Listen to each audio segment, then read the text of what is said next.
Sebelum itu, jangan lupa di like, share, and subscribe.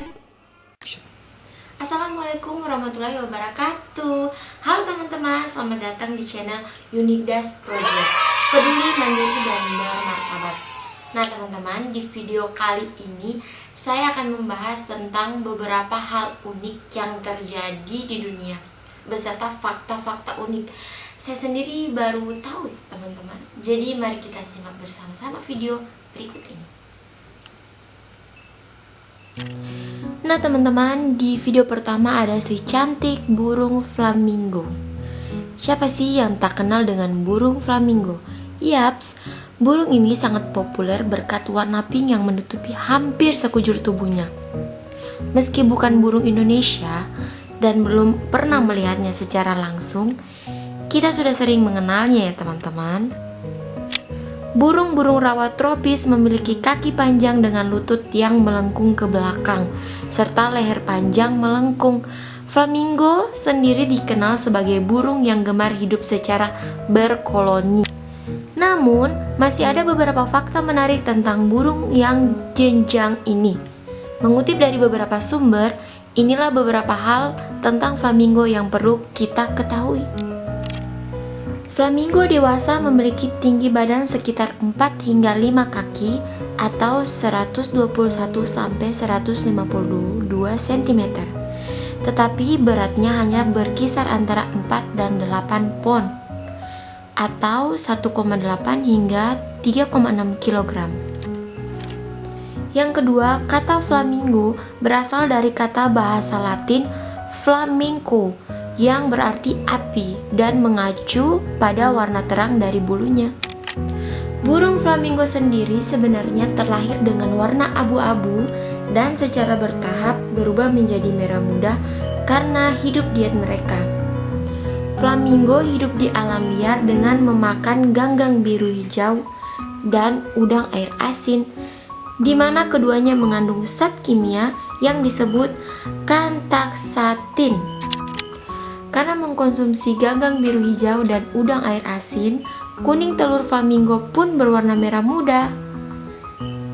Dan beberapa peneliti percaya kulit mereka juga ternoda karena zat kimia kantaksatin ini. Selama proses kawin, baik flamingo laki-laki maupun perempuan akan lebih berwarna merah muda tajam untuk menunjukkan bahwa mereka siap untuk berkembang biak. Meskipun flamingo sangat keren untuk dilihat dan terlihat halus, mereka termasuk burung prasejarah dan diyakini telah ada di sekitar waktu ketika dinosaurus punah, dan bentuknya tetap relatif tidak berubah sejak saat itu. Telur flamingo berwarna pink. Saya sendiri baru tahu ya teman-teman, karena biasanya telur itu identik dengan warna kuning ke orange dan atau tapi sekarang di sini kita bahas telur burung flamingo tapi berwarna pink. Saya sendiri benar-benar baru tahu ini ya. Ya sudah, kita lanjut ke video berikutnya. Barrow merupakan wilayah terisolasi di Alaska. Terdapat fenomena di mana setiap tahunnya kota ini akan gelap selama kurang lebih 67 hari.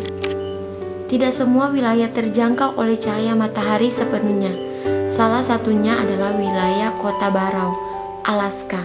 Barrow berada di wilayah paling utara Amerika Serikat. Barrow merupakan wilayah terisolasi yang dikelilingi gurun tundra dan tidak dapat ditempuh dengan jalur darat. Di wilayah inilah pemukiman suku Eskimo terbesar berada. Setiap tahunnya, selama 7-10 minggu, kota Barrow akan hidup tanpa cahaya matahari. Fenomena ini dimulai dari bulan November dan berakhir pada bulan Januari. Selama 2 bulan lebih tanpa cahaya matahari, orang-orang hidup dengan lampu sorot. Lantas, jangan kamu bayangkan kota ini benar-benar akan gelap tanpa cahaya. Kota ini tetap memiliki cahaya, namun tidak seterang seperti daerah tropis. Beberapa jam kota ini akan disinari seperti cahaya senja, hingga orang-orang masih bisa melihat benda di sekitar. Kota Kota Barrow memiliki suhu yang sangat dingin. Bahkan tak kala musim dingin datang, kota ini bersuhu minus 25 derajat Celcius. Walau sedikit suhu udara yang sangat ekstrim, tetap ada penduduk yang tinggal di sini. Terdapat sekitar 4.500 orang yang mendiami kota ini. Di kota inilah suku Eskimo dengan jumlah terbesar berada. Orang-orang di sini hidup dengan cara memancing dan berburu ikan paus. Mereka juga bepergian dengan kereta luncur anjing, berburu burung, dan juga melihat beruang kutub. Jika hari cerah, mereka melihat aurora yang menawan. Tidak hanya penduduk Eskimo, di sini juga ada tenda-tenda peneliti. Mereka datang untuk meneliti fenomena dan ketebalan es di Barrow. Juga ada penelitian tentang minyak bumi dan gas yang digunakan oleh masyarakat sekitar. Jadi di sini juga ada air bersih, selokan, dan klinik kesehatan. Kota Barrow juga memiliki kantor pos, bank, toko-toko yang menjual perlengkapan sehari-hari. Ini lagi teman-teman, di kota ini matahari tidak terbit kurang lebih 67 hari. Bisa kebayang gak sih? Di sana gelap gulita kayak apa, listrik, lilin. Tapi ya kita harus bersyukur lah, walaupun kita hidup di Indonesia yang panas, cuma ada musim hujan, ada musim panas, tidak ada salju, tidak ada musim semi, tapi kita selalu harus bersyukur ya, karena ada matahari yang terbit dan ada malam yang datang, teman-teman. Kita lanjut ke video berikutnya. Mengirim surat via pos tentu sudah biasa. Namun mengirim bayi melalui pos, bisakah dilakukan? Jawabannya adalah bisa. Pada sekali waktu mengirim bayi digunakan pos pernah legal di Amerika Serikat. Tanggal 1 Januari 1913, Departemen Kantor Pos Amerika Serikat tingkat kabinet, sekarang Dinas Perburuan Amerika Serikat, mulai mengirimkan paket. Ternyata layanan baru ini langsung membuat orang Amerika jatuh cinta. Mereka pun segera saling mengirim berbagai macam barang seperti payung, garpu, dan bayi. Seperti yang didokumentasikan dalam artikel Very Special Deliveries oleh Nancy Pope, kurator Smithsonian National Portal Museum. Beberapa anak termasuk bayi seberat 6,3 kg pernah dikirim oleh kantor pos Amerika Serikat antara tahun 1914 sampai 1915. Layanan itu disebut baby mail atau surat bayi. Wow. Menurut Nancy, dengan peraturan pos tahun 1913, mereka gagal untuk menentukan dengan tepat apa yang bisa dan tidak dapat dikirim melalui layanan pos karena masih sangat baru. Jadi pada pertengahan Januari tahun 1913, seorang bayi laki-laki yang tidak disebutkan namanya di Batavia, Ohio, dikirim oleh pembawa pengiriman gratis pedesaan ke tempat neneknya yang jaraknya sekitar 1 mil. Orang tua si anak laki-laki itu membayar 15 sen untuk perangko, bahkan mengasuransikan anak mereka seharga $50 Amerika Serikat atau setara 678.000 sekian-sekian. Tulis Nancy dilansir dari talkto.com. Untuk melakukan pengiriman bayi dan anak-anak, Departemen Kantor Pos telah membuat panduan penanganan khusus. Menurut Nancy, anak-anak tersebut dikirim dengan bepergian bersama pekerja pos terpercaya yang ditunjuk oleh orang tua si anak tersebut. Untungnya tidak ada kasus bayi atau anak yang tersesat atau hilang saat pengiriman. Perjalanan terpanjang untuk mengirim anak terjadi pada tahun 1915 ketika seorang gadis berusia 6 tahun bepergian dari rumah ibunya di Pensacola, Florida ke rumah ayahnya di Christiansburg, Virginia. Menurut Nancy, gadis kecil itu melakukan perjalanan sejauh 721 mil dengan kereta dan perangko seharga 15 sen. Pada akhir tahun 1915, kantor pos secara resmi menghentikan pengiriman manusia. Ini lagi ya teman-teman, si bapak ngirim anaknya. Kebayang gak sih? Si bapak marketin anaknya lewat satu paket pengiriman. Kenapa nggak lihat Bluetooth aja bapak? Atau di share it? Si anaknya, astagfirullahaladzim, si bapak. Nah teman-teman, ini ada satu kejadian yang sangat unik ya. Jadi kalian bisa langsung nilai sendiri seperti apa si bapak dan si ibu dan negara ini membentuk satu kiriman anak. Ya sudah, saya juga agak-agak miris ya. Sabar ya anak-anak yang sudah pernah dikirim oleh bapak dan ibunya atau saudara-saudaranya. Kita simak video berikutnya teman-teman. Di sebelah tenggara benua Afrika terdapat sebuah negara yang bernama Zimbabwe. Di negara ini mendapatkan kemerdekaan dari Inggris pada 18 April tahun 1980. Negara ini berbatasan langsung dengan Afrika Selatan, Botswana, Mozambik hingga Zambia. Ada beberapa fakta menarik dari negara Zimbabwe. Pertama, terdapat danau buatan terluas di dunia.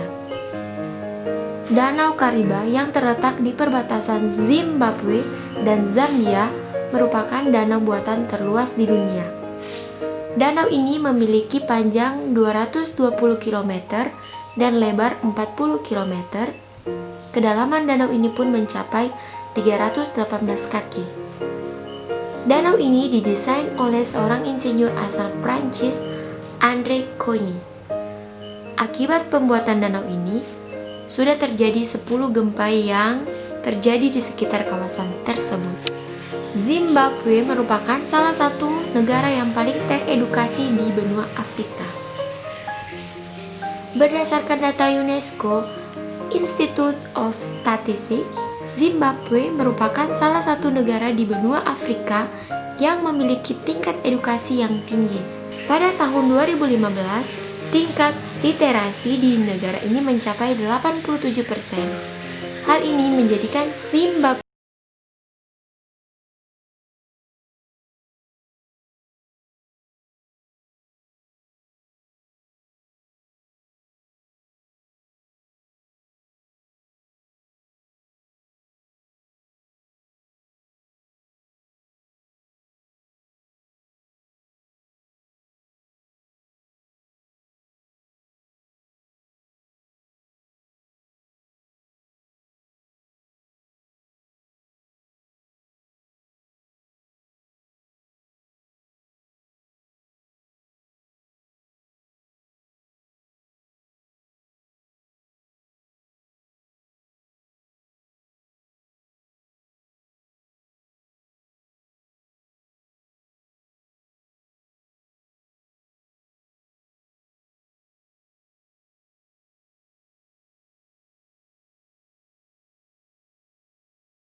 setara 1 US dollar.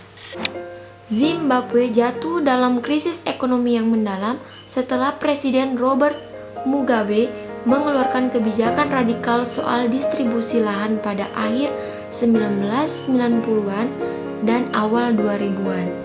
Negara ini akhirnya mengalami kekurangan bahan pokok kronis. Akhirnya, terjadi kenaikan harga yang menggila di Zimbabwe.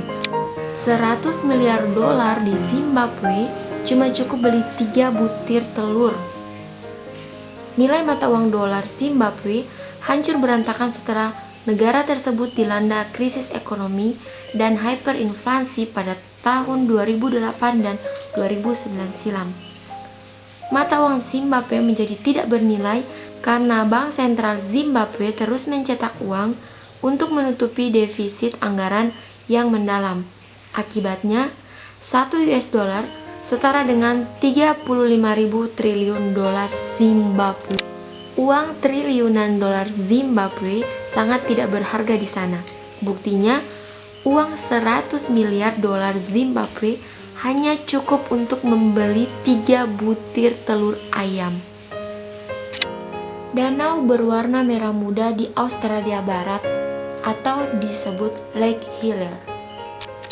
Alam selalu memiliki misteri yang mampu membuat takjub manusia.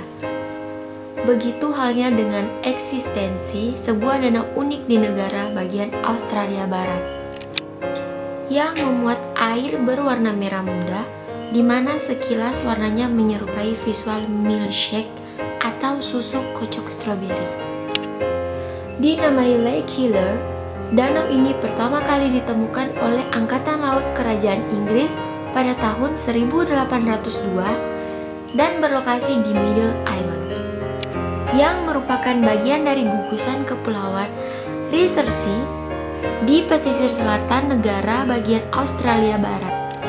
Asal-muasal warna merah muda pada perairan Lake Hillier masih belum diketahui pasti. Namun, sebagian besar ilmuwan meyakini fenomena unik itu mungkin ada hubungannya dengan kehadiran spesies spesifik mikroalga. Mikroorganisme pelahap garam secara fotosintesis ini mampu mentoleransi konsentrasi garam yang sangat tinggi, mulai dari 0,2% hingga sebanyak 35%. Makhluk-makhluk kecil tersebut menghasilkan pigmen karotenoid, yakni sejenis beta-karoten yang juga ditemukan dalam wortel. Beberapa ilmuwan meyakini pigmen tersebut sebagai pemicu munculnya warna susu kocok stroberi pada air danau. Selain itu, kemunculan warna susu kocok stroberi tersebut turut dipengaruhi oleh adanya bakteri halophilic dan archaea di kerak garam danau. Menurut Q Ying, mengutip dari data pemerintah Australia Barat, perairan Lake Hillier aman untuk direnangi, meski dengan imbauan untuk tetap berada di sekitar tepian dan terlepas dari warnanya, air danau ini jernih dan tidak akan membahayakan kulit manusia. Danau ini juga dinilai aman karena tidak memiliki organisme makro seperti ikan atau amfibi yang perlu dikhawatirkan. Meski aman, meminum air danau yang kaya akan hypersalin adalah tindakan yang dilarang. Meskipun demikian, danau ini sangat sulit dicapai sehingga mustahil bagi wisatawan reguler untuk benar-benar menginjakan kaki di Middle Island. Otoritas wisata salah satu kota terdekat menyarankan pengunjung untuk menikmati keindahan Lake Hillier dari udara menggunakan pesawat kecil. Dari balik kabin pesawat, Anda akan dimanjakan oleh perpaduan kontras antara warna merah muda Lake Hillier, vegetasi hijau Middle Island, dan perairan Samudra Hindia di sekitarnya. Saat ini pulau tersebut sepenuhnya tidak dihuni manusia dan ditetapkan sebagai salah satu kawasan lindung di Australia Barat. Nah teman-teman, pasti di antara kalian juga baru tahu ya kalau ada fakta-fakta unik seperti ini. Seperti saya juga baru tahu teman-teman. Dan untuk yang suka dengan video ini jangan lupa di like. Yang belum subscribe, tekan tombol subscribe-nya sekarang ya teman-teman. Dan terima kasih sudah menyaksikan video ini. Sampai jumpa di next video. Bye bye.